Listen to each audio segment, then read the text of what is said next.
Hey, I'm Jessica, and I want to talk to you today about how I overcame people pleasing and give you 3 tips to help you get started if you identify as a people pleaser or my story resonates with you.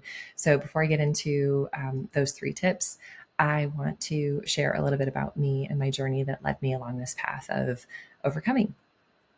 So, I was married and I'd been married for nearly 10 years. It was 9 years. So it was in 2017 when I learned about a second affair that my ex husband, then husband, now ex husband, had had. And after the first affair, we were working things out, and I thought that we had healed and that we were stronger. And so when the news of the second affair came, it was not even just that it was a second affair, but it was resulting in a pregnancy.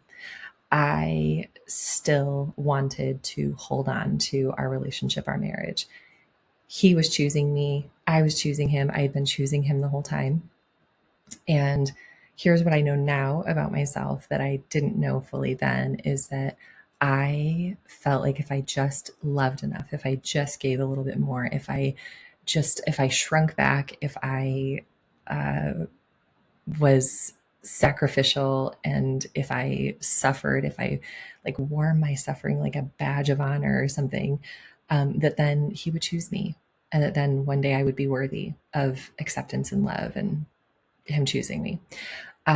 So after the news of the affair and all of that happened, we had been separated, and we decided that we would do a trial of me moving back in for a week to see how things go.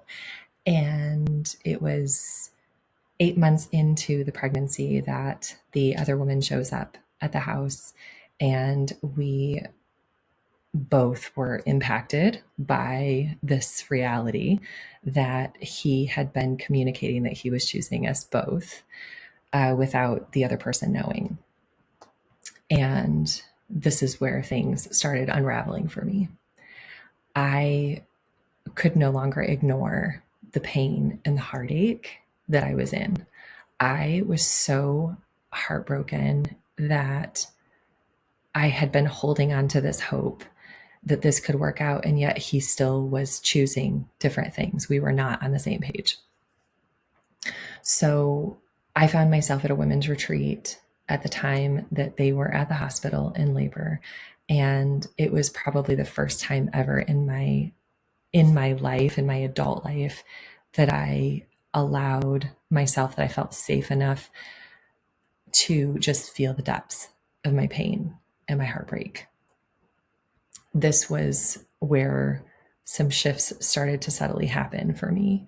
It was the first time that I felt safe enough to feel the things. It was the first time that people held space for me and cared for me and cared for my brokenness and my sensitivity, and in all the ways that I'd been holding a story of it being too much, of me being too much, and constantly living in this space of like apologizing and having hypervigilance and just wanting to smooth things over all the time and like not rock the boat and just make sure that people were happy and okay.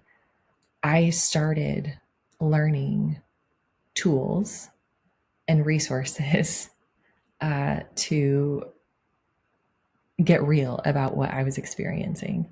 And a shift started happening. So we were still trying to work things out, but I started realizing all the ways that I hadn't been showing up for myself, all the ways I'd been self-abandoning, and all of the ways that I had been idealizing my ex. I had been idealizing and loving a version of him that didn't exist. When I stopped being in the illusion and I started seeing the reality for what it was, I started realizing that I didn't want to be a stand for this anymore.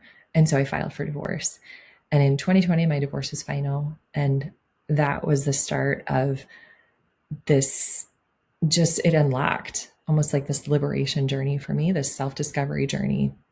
And it's how I have the life that I have now is a result of starting to awaken to the things going on inside of me that I wasn't previously fully aware of or giving space to be seen, be felt, all of those things. So here's the three things that I want to give you that are tips when you are in the process of starting to navigate making some changes and setting some boundaries and really starting the journey of healing and overcoming your people pleasing. The three tips that were really important to me: number one, people are always going to have opinions. There's always going to be differing perspectives, and people are maybe going to be really good about sharing their opinions and their perspectives. And sometimes it might align with you and sometimes it might not.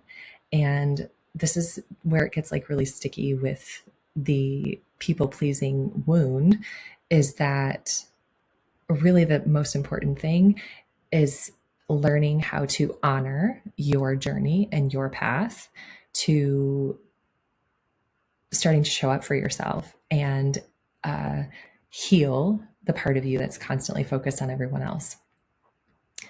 And how do you know yourself and trust yourself when you've been so used to putting other people in that place?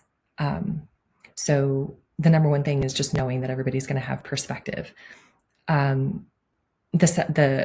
second thing with that, within that, is I remember my coach giving me this advice when I was like just holding on to my marriage for so long because I couldn't see a different way about it, is that ultimately the heart wants what the heart wants. And so the reason why she was saying this, I know that can be cliche, but the reason why she was saying this to me is because what she needed me to know is that I'm the only one that's going to know when it's time for me to set that boundary, when it's time for me to walk away. And so it helped, even though it was really hard, it helped give myself that breath of like, it's going to be okay. And I'm going to navigate this and I'm going to work this out within myself, and just being in a space of trust. But people are going to have their perspectives. Number two,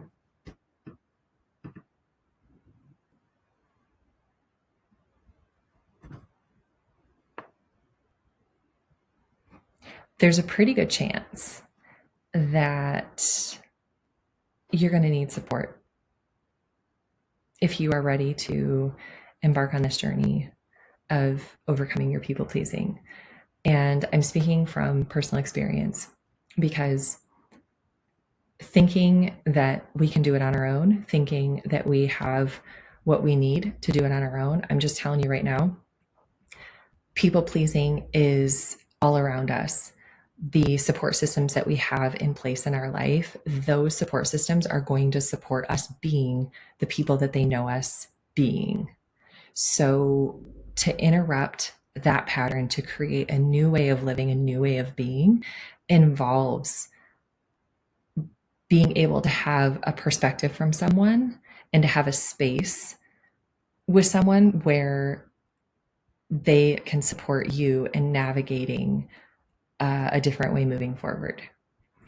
And I'm just speaking from personal experience. I could not implement change while I was surrounded by the existing life and community and group that I had. I needed an outsider perspective. I needed to be able to see things differently.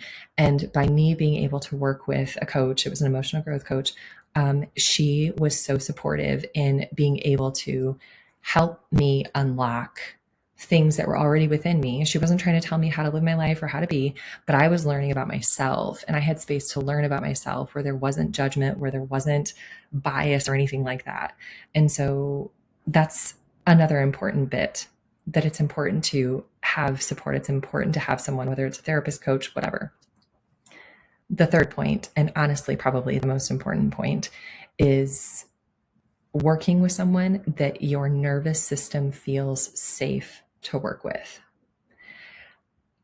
I was so afraid when I was seeking out counsel. I was checking out a couple of different therapists, and then there was a friend that told me about this coach, this emotional growth coach, spiritual facilitator. And I was so afraid of starting to work with someone and being misguided and or not being given like sound advice or whatever the thing was. I was just so afraid. I was so scared.